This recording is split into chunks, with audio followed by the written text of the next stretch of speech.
ಪೂಜ್ಯರ ಒಂದು ಕಾರ್ಯಕ್ರಮದ ಬಗ್ಗೆ ತುಂಬ ಜನ ಮಾತಾಡ್ತಿದ್ದಾರೆ. ನಾವು ಮಾತಾಡುವ ಕಾಲ ಈಗ ಬಂದಿದೆ. ಇವತ್ತು ಸಮಾಜ ಯಾರಿಂದ ಹಾಳಾಗ್ತಾ ಇದೆ ಅನ್ನೋ ಒಂದು ಪ್ರಶ್ನೆಗೆ ಉತ್ತರ ಒಳ್ಳೆಯವರಿಂದ ಹಾಳಾಗ್ತಾ ಇದೆಯಾ ಅಥವಾ ಕೆಟ್ಟವರಿಂದ ಸಮಾಜ ಹಾಳಾಗ್ತಾ ಇದೆಯಾ? ಈ ಪ್ರಶ್ನೆಗೆ ಉತ್ತರ ಎಲ್ಲರೂ ಇವತ್ತು ಏನು ಕೇಳ್ತಾರೆ, ನಾನು ತುಂಬ ಕಡೆ ಪ್ರೋಗ್ರಾಮಲ್ಲಿ ಕೇಳಿದ್ದೇನೆ. ಏನು ಉತ್ತರ ಕೊಡ್ತಾರೆ ಅಂತಂದರೆ, ಇವತ್ತು ಸಮಾಜ ಹಾಳಾಗಲಿಕ್ಕೆ ಕಾರಣ ಕೆಟ್ಟವರು ಅಂತ ಹೇಳ್ತಾರೆ. ಇದು ತಪ್ಪು. ಇದು ನಮ್ಮ ಯೋಚನೆ ವಿರುದ್ಧ ದಿಕ್ಕಿನಲ್ಲಿ ಹೋಗ್ತಾ ಇದೆ. ಇವತ್ತು ಸಮಾಜ ಕೆಟ್ಟವರು ಏನಾಗ್ತಾ ಇದೆ, ಸಮಾಜದಲ್ಲಿ ಕೆಟ್ಟವರು ಕೆಟ್ಟ ಕೆಲಸವನ್ನು ಮಾಡ್ತಾನೆ ಇದ್ದಾರೆ. ತಪ್ಪ? ಅವ್ರ ಕೆಲಸ ಏನು? ಕೆಟ್ಟವರದ್ದು ಕೆಟ್ಟ ಕೆಲಸ ಮಾಡೋದು. ಆದರೆ ಒಳ್ಳೆಯವರು ಅನಿಸ್ಕೊಂಡಂಥ ನಾವು ಇವತ್ತು ಏನು ಮಾಡ್ತಾ ಇದ್ದೇವೆ? ಯಾರು ಏನೇ ಕೆಟ್ಟ ಕೆಲಸ ಮಾಡಿದರೂ ಕೂಡ ಅದನ್ನು ವಿರೋಧಿಸ್ತಾ ಇಲ್ಲ. ನಾವು ಒಳ್ಳೆಯವರು ಅನಿಸ್ಕೊಂಡು ನಾವು ಸುಮ್ಮನೆ ಕೂತ್ಕೊಂಡಿದ್ದೇವೆ. ಹಾಗಾಗಿ ಇವತ್ತು ಸಮಾಜ ಎತ್ತ ಸಾಗ್ತಾ ಇದೆ ಅನ್ನುವಂಥದ್ದು ನಮ್ಗೆ ಅರ್ಥ ಆಗ್ತಾ ಇಲ್ಲ. ಇವತ್ತು ನಾವು ಅರ್ಥ ಮಾಡ್ಕೊಳ್ಬೇಕಾಗಿದೆ, ನಾವು ಒಳ್ಳೆಯವರ ಕೆಟ್ಟವರ. ನಾವು ಒಳ್ಳೆಯವರು ಹೌದು, ಆದರೆ ಆ ಕೆಟ್ಟ ಕೆಲಸ ಮಾಡೋರನ್ನು ವಿರೋಧ ಮಾಡಬೇಕು, ನಮ್ಮ ಒಳ್ಳೆ ಕೆಲಸ ಜಾಸ್ತಿ ಮಾಡಬೇಕು. ಇದು ಸಮಾಜ ಒಳ್ಳೇದು ಮಾಡುವಂಥ ಕಾರ್ಯಕ್ರಮ. ಆದರೆ ಇವತ್ತು ಪೂಜ್ಯರು ಒಳ್ಳೆ ಕೆಲಸವನ್ನು ತುಂಬ ಮಾಡಿದ್ದಾರೆ, ಆದರೆ ಕಾಣೋದಿಲ್ಲ ಇವತ್ತು. ಈಗ ಉದಾಹರಣೆಗೆ ಒಂದು ಮನೆಯಲ್ಲಿ ತುಂಬ ಬಲ್ಬ್ಗಳಿರುತ್ತೆ. ಆ ಅಡಿಗೆ ಮನೆಯಲ್ಲಿರ್ತಕ್ಕಂಥ ಬಲ್ಬಿಗೆ ಬೇಗ ಮಸಿ ಹಿಡಿಯುತ್ತೆ. ಅದನ್ನು ತಿಂಗಳಿಗೊಮ್ಮೆಯೋ 2 ತಿಂಗಳಿಗೊಮ್ಮೆ ಸ್ವಚ್ಛ ಮಾಡಬೇಕಾಗತ್ತೆ. ಹಾಲಲ್ಲಿರುವ ಬಲ್ಬ್ಗಳು ಸ್ವಚ್ಛವಾಗಿರುತ್ತೆ. ಅದೇ ಥರ ಇವತ್ತು ನಮ್ಮ ಜನರಲ್ಲೂ ಏನಾಗಿದೆ, ನಮ್ಮ ಯೋಜನೆಯ ಫಲಾನುಭವಿಗಳಲ್ಲೂ ಕೂಡ ಏನಾಗಿದೆ ಅಂದರೆ, ಅವರ ಬುದ್ಧಿಗೆ ಒಂದಷ್ಟು ಮಸಿ ಬಳಿತಾ ಇದ್ದಾರೆ. ಅವರು ತಪ್ಪಲ್ಲ, ನಮ್ಮ ಯೋಜನೆಯಲ್ಲಿ ಫಲಾನುಭವಿಗಳ ಸಂಘದ ಕಾರ್ಯಕರ್ತರು ತಪ್ಪಲ್ಲ. ತಪ್ಪು ಯಾರ್ದಾಗ್ತಾಯಿದೆ? ಏನೋ ಒಂದು ಕಡೆಯಿಂದ ಹೇಳ್ತಾ ಇದ್ದಾರೆ. ಎಲ್ಲೋ ಒಂದು ಕಡೆ ನಮಗೂ ಕೂಡ ಇದು ಹೌದು ಹೌದು ಅನಿಸ್ಲಿಕ್ಕೆ ಸ್ಟಾರ್ಟ್ ಆಗುತ್ತೆ. ಅದು ಕಾರಣ ಅಡುಗೆ ಮನೆಯಲ್ಲಿದ್ದ ಬಲ್ಬಿಗೆ ಮಸಿ ಬೇಗ ಹಿಡಿಯುತ್ತಲ್ಲ, ಅದೇ ಥರ ಇಂಥ ವಿಚಾರಗಳನ್ನು ನಾವು ಕೇಳಿದಾಗ ನಮಗಿದು ಹೌದು ಅನಿಸುತ್ತೆ. ಅದು ಆಗಬಾರ್ದು. ಇವತ್ತು ಯಾರಿಂದ ಸಮಾಜ ಹಾಳಾಗ್ತಾ ಇದೆ? ಮಹಾತ್ಮ ಗಾಂಧೀಜಿಯವರೊಂದು ಮಾತು ಹೇಳಿದರು ಸ್ವಾತಂತ್ರ್ಯ ಪೂರ್ವದಲ್ಲಿ, ಈ ದೇಶದ ಉದ್ಧಾರ ಆಗಬೇಕಾದ್ರೆ ಹಳ್ಳಿಗಳ ಉದ್ಧಾರ ಆಗಬೇಕು ಅಂತೇಳಿ. ಯಾವ ವ್ಯಕ್ತಿ ಯಾರು ಇವತ್ತು ಈ ನಿಟ್ಟಿನಲ್ಲಿ ಕೆಲಸ ಮಾಡ್ತಾ ಇದ್ದಾರೆ? ರಾಜಕಾರಣಿಗಳ ವಿಷಯ ನಾನು ಮಾತಾಡೋದಿಲ್ಲ. ಅವ್ರಿಗೊಂದಷ್ಟು ಪ್ರೋಗ್ರಾಮ್ಗಳು ತರ್ತಾರೆ, ಅದರಷ್ಟಕ್ಕದು ಆಗ್ತಾ ಇರ್ತದೆ. ಅದು ಎಷ್ಟು ಪರ್ಸೆಂಟೇಜ್ ಸಾಮಾನ್ಯರಿಗೆ ರೀಚ್ ಆಗ್ತದೆ ನನಗೆ ಗೊತ್ತಿಲ್ಲ. ಆದರೆ ಯಾವುದೇ ಒಂದು ಸಂಸ್ಥೆ ಇವತ್ತು ಒಬ್ಬ ಕಡೆಯ ವ್ಯಕ್ತಿ, ಸಮಾಜದಲ್ಲಿ ಕಷ್ಟದಲ್ಲಿರುವಂಥ ವ್ಯಕ್ತಿಗಳು ಉದ್ಧಾರ ಆಗಬೇಕು ಅಂತ ಯೋಚನೆ ಮಾಡಿದ್ದರೆ ಅದು ಕೇವಲ ನಮ್ಮ ಕರ್ನಾಟಕದ, ನಮ್ಮ ಧರ್ಮಸ್ಥಳದ, ನಮ್ಮ ಪೂಜ್ಯ ಕಾವಂದರು ವೀರೇಂದ್ರ ಹೆಗ್ಡೆ ಅವರು.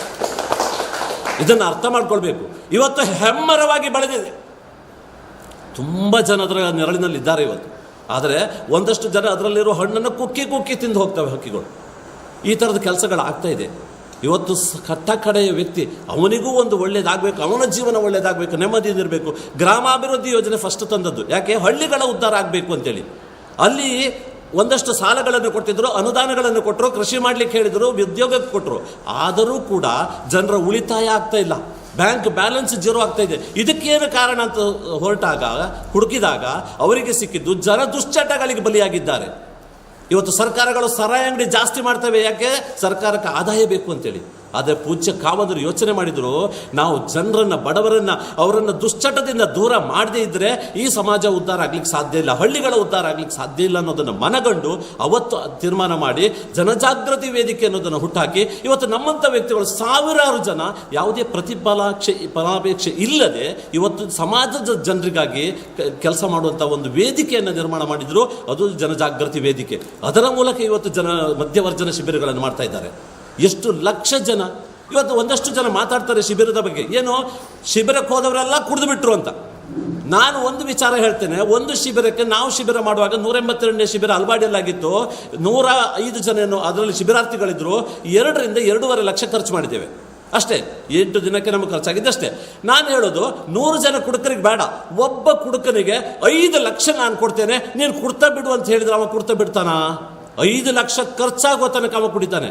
ಆದರೆ 2 ಲಕ್ಷದಲ್ಲಿ 75% ರಿಸಲ್ಟ್ ಬಂದಿದೆ. ಅದರಲ್ಲಿ ನಮಗೆ 1 ವರ್ಷ, 1.5 ವರ್ಷ, 2 ವರ್ಷ ಫಾಲೋಅಪ್ ಮಾಡುವಾಗ 70%, 70 ಜನ ಕುಡ್ತಾ ಬಿಟ್ಟರು. 70 ಮನೆ ಉದ್ಧಾರ ಆಯ್ತಲ್ಲ. ಇದವ್ರಿಗೆ ಕಾಣಿಸೋದಿಲ್ಲ. ಇದು ಯಾರು ಹೇಳಬೇಕಾಗಿದೆ? ಒಳ್ಳೆಯವರು ಅನ್ಸ್ಕೊಂಡಂತ ನಾವು ಮಾಡಿದ ಕೆಲಸ ಹೇಳಬಾರ್ದು ಅಂತ ನಾವು ಸುಮ್ಮನೆ ಕೂತಿದ್ದೇವೆ.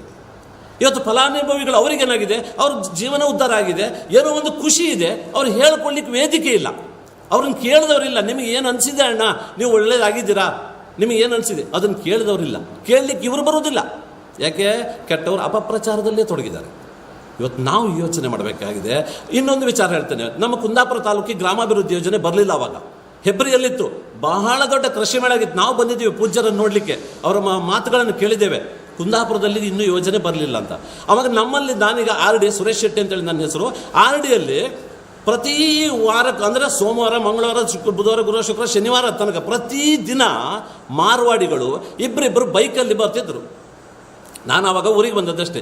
ಬೆಳಿಗ್ಗೆ ಬೇಗ ಬರ್ತಾರೆ. ಏನು ಅಂತ ಕೇಳಿದಾಗ ಅವರೆಲ್ಲ ಸಾಲ ಕೊಟ್ಟಿದ್ದಾರೆ, ವಸೂಲಿಗೆ ಬರುವುದು ಅಂತ. ಎಷ್ಟು ಪರ್ಸೆಂಟ್ ಬಡ್ಡಿ? ವಾರ್ಷಿಕದಲ್ಲಿ ನೀವು ಲೆಕ್ಕಾಚಾರ ಹಾಕಿದರೆ 120% ಬಡ್ಡಿ, 120%. ಅಂಥ ಬಡ್ಡಿಯಲ್ಲಿ ಮಹಿಳೆಯರು ಸಾಲ ತಗೊಳ್ತಾರೆ, ಗಂಡಸರಿಗೆ ಕೊಡೋದಿಲ್ಲ. ಯಾಕಂದ್ರೆ ಸಾಲ ವಾಪಸ್ ಕೇಳಿದ್ರೆ ಇವ್ರು ಹಂಗೆ ಕೈ ಮಾಡ್ತಾರೆ, ಅವ್ರಿಗೆ ಹೊಡೆಯಲಿಕ್ಕೆ ಹೋಗ್ತಾರೆ. ಅವ್ರು ಕೊಡೋದೇ ಮಹಿಳೆಯರಿಗೆ. ಮಹಿಳೆಯರು ಏನು ಮಾಡ್ತಿದ್ರು, ಫ್ಯಾಕ್ಟ್ರಿಗಳಲ್ಲಿ ಕೆಲಸ ಮಾಡ್ತಿದ್ರು, ಸಾಲ ವಾಪಸ್. ಇವ್ರಿಗೆ ಅರ್ಜೆಂಟಿಗೆ ಬೇಕು, ಒಂದು ಗಂಡನಿಗೆ ಹುಷಾರಿಲ್ಲ, ಕುಡ್ತಾ ಇಲ್ಲದ ಮನೆ ಇಲ್ಲ, ಸಮಸ್ಯೆ ಯಾವಾಗಲೂ ಇದೆ.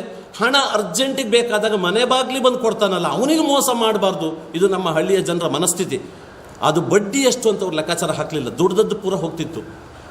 ಎಲ್ಲಿಯಾದರೂ ಸಾಲ ವಾಪಸ್ ಮರುಪಾವತಿ ಮಾಡಲಿಕ್ಕೆ ಆಗದೇ ಇದ್ದಾಗ ಮಹಿಳೆಯರಿಗೆ ಅವ್ರು ಹೇಳಿದ ಮಾತು, ನೀನು ನನ್ನ ಜೊತೆಗೆ ಬಾ ಅಂತ ಹೇಳಿದ ಮಾತುಗಳು ಕೂಡ ನಾವು ಕೇಳಿಸ್ಕೊಂಡಿದ್ದೇವೆ. ಆಗ ನಾವು ಒಂದು ತೀರ್ಮಾನ ಮಾಡಿದ್ದೀವಿ, ಒಂದಷ್ಟು ಹುಡುಗರು ಸೇರಿ ಯುವಕ ಮಂಡಲದವರು ಆ ಮಾರ್ವಾಡಿಗಳನ್ನು ನಿಲ್ಲಿಸಬೇಕು ಅಂತ. ಅವ್ರಿಗೆ ಕರೆದು ನೀವು ನಾಳೆಯಿಂದ ಬರಬೇಡಿ ಅಂತ ಹೇಳಲಿಲ್ಲ, ನೀವು ಕೊಟ್ಟ ಸಾಲವನ್ನು ಇನ್ನು ಒಂದು ವಾರದಲ್ಲಿ ವಸೂಲಿ ಮಾಡಿ, ನೆಕ್ಸ್ಟ್ ನೀವು ಈ ಊರಿಗೆ ಬರಲಿಕ್ಕಿಲ್ಲ, ಸಾಲ ಕೊಡಲಿಕ್ಕಿಲ್ಲ ಅಂತ ನಾವು ತಾಕೀತು ಮಾಡಿದ್ವಿ. ಅವಾಗ ಏನಾಯಿತು, ಸಾಲ ವಸೂಲಿ ಮಾಡ್ಕೊಂಡು ಅವ್ರು ಬಿಟ್ಟರು. ಬರೋದು ಅವ್ರಿಗೆ ಭಯ ಆಯಿತು, ತುಂಬ ಜನ ಇದ್ದಿದ್ವಿ, ನಾವು ಬಿಟ್ಟರು. ಆದರೆ ಮಹಿಳೆಯರು ಏನು ಹೇಳಿದ್ರು ಗೊತ್ತಾ, ಅವರನ್ನು ನಿಲ್ಲಿಸಿದ್ದೀರಿ, ಬಡ್ಡಿ ಕಟ್ಟೋರು ನಾವು, ನಿಮಗೇನು ತೊಂದರೆ, ಎಷ್ಟು ತಗೊಂಡ್ರೆ ನಿಮಗೇನು ಅಂತ. ಯಾಕೆ, ನಮಗೆ ಕಷ್ಟ ಕಾಲಕ್ಕೆ ಇಲ್ಲಿ ಬೇಕಾದಾಗ ಕೊಡುವವರವರು, ನೀವು ಕೊಡ್ತೀರಾ ಅಂತ ನಮಗೆ ಕೇಳಿದರು.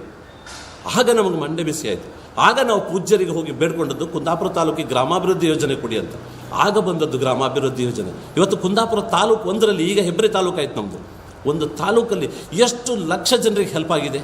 ಇದನ್ನು ಯಾರಾದರೂ ಕೇಳಿದಾರಾ? ಕೇಳೋದಿಲ್ಲ. ಬಡ್ಡಿ ವಿಚಾರ ಮಾತಾಡ್ತಾರೆ. ಇವತ್ತು ಬ್ಯಾಂಕ್ಗಳಲ್ಲಿ ಸಾಲ ತಗೊಂಡವ್ರ ಬಡ್ಡಿ, ನಾನು ಕೂಡ ಸಾಲ ತಗೊಂಡಿದ್ದೇನೆ. 35 ಲಕ್ಷ ಸಾಲ ತಗೊಂಡು ನಾನು ಕೋಳಿ ಫಾರ್ಮ್ ಮಾಡಿದ್ದೇನೆ. 3 ವರ್ಷ ರೆಗ್ಯುಲರ್ ಕಟ್ಟಿದ್ದೇನೆ. 4ನೇ ವರ್ಷದಲ್ಲಿ ಕೊರೋನಾ ಬಂತು, 4-5ನೇ ವರ್ಷ ಡ್ಯೂ ಆಯಿತು. 5ನೇ ವರ್ಷ ಕ್ಲೋಸ್ ಮಾಡಲಿಕ್ಕೆ ಹೋಗುವಾಗ 68 ಲಕ್ಷ ನಾನು ಮೊದಲು ಕಟ್ಟಿದ್ದೇನೆ, ಡ್ಯೂ ಇರಲಿಲ್ಲ. ಮತ್ತೆ 35 ಲಕ್ಷ ಸಾಲ ಬಾಕಿ ಇತ್ತು. 35 ಲಕ್ಷಕ್ಕೆ 4.5 ರಿಂದ 5 ವರ್ಷದೊಳಗಡೆ 1,03,00,000 ಕಟ್ಟಿ, ಇದು ವಿದ್ದ ದಾಖಲೆ ಮಾತಾಡ್ತಾ ಇರೋದು ನಾನು. ಬೇಕಾದ್ರೆ ಬ್ಯಾಂಕಿನಲ್ಲಿ ಬಂದು ನೋಡ್ಬೋದು.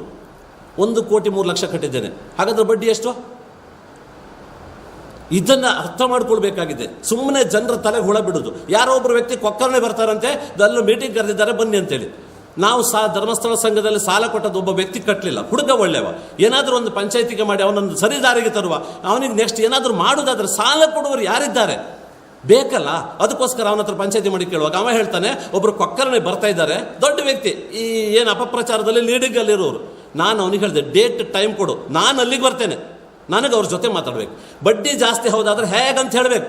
ನಾನು ಯಾವುದು ಶ್ರೀರಾಮ್ ಫೈನಾನ್ಸಲ್ಲಿ ಸಾಲ ತೆಗೆದಿದ್ದೇನೆ, ಸೊಸೈಟಿಯಲ್ಲಿ ತೆಗೆದಿದ್ದೇನೆ, ಬ್ಯಾಂಕಲ್ಲಿ ತೆಗೆದಿದ್ದೇನೆ, ಮಾರ್ವಾಡಿ ಹತ್ರ ತೆಗೆದಿದ್ದೇನೆ. ಸಾಲ ಮಾಡಿ ನಾವು ಇವತ್ತು ಬಂದದ್ದು. ನಾನು ಕೂಡ ಧರ್ಮಸ್ಥಳ ಸ್ವಸಹಾಯ ಸಂಘದಲ್ಲಿ ಪ್ರಗತಿ ಬಂಧು ತಂಡದ ಸದಸ್ಯ ಫಸ್ಟ್ ಬಂದಾಗ. ಯಾಕಂದ್ರೆ ನಾವು ಬೇಡಿಕೆ ಇಟ್ಟು ನಾವು ಯೋಜನೆಯನ್ನು ತಂದದ್ದು. ನಾನು ಸದಸ್ಯನಾಗಿದ್ದೆ, ನನಗೆ ಭೂಮಿ ಇರಲಿಲ್ಲ, 5 ಸೆಂಟ್ಸಿನ ಮನೆಯಲ್ಲಿ ಇರೋದು ನಾವು. ಆದರೂ ಕೂಡ ಪ್ರಗತಿ ಬಂದ ತಂಡ ಸದಸ್ಯನಾಗಿದ್ದೀನಿ. ಯಾಕೆ, ನಮ್ಮವ್ರು ಎಲ್ಲರೂ ಒಟ್ಟಾಗಬೇಕು, ನಾವಿದ್ದಾಗ ನಮ್ಮವ್ರು ಎಲ್ಲರೂ ಬರ್ತಾರೆ ಅನ್ನೋ ಉದ್ದೇಶಕ್ಕೋಸ್ಕರ.